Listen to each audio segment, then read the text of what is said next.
وإذ أخذنا ميثاق بني إسرائيل لا تعبدون إلا الله وبالوالدين إحسانا وذي القربى واليتامى والمساكين وقولوا للناس حسنا وأقيموا الصلاة وآتوا الزكاة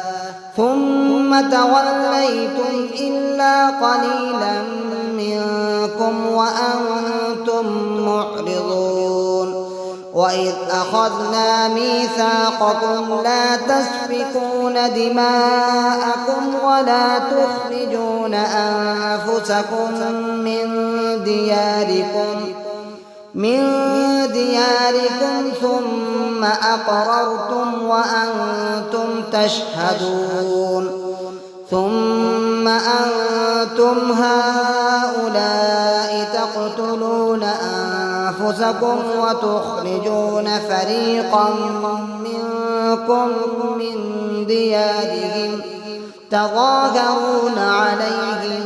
بالإثم والعدوان وإن يأتوكم أسارى تفادوهم وهو محرم عليكم إخراجهم أفتؤمنون ببعض الكتاب وتكفرون ببعض فما جزاء من يفعل ذلك منكم إلا خزي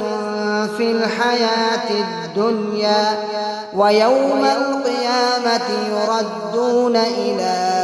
أشد العذاب فما الله بغافل عما تعملون أولئك الذين اشتروا الحياة الدنيا بالآخرة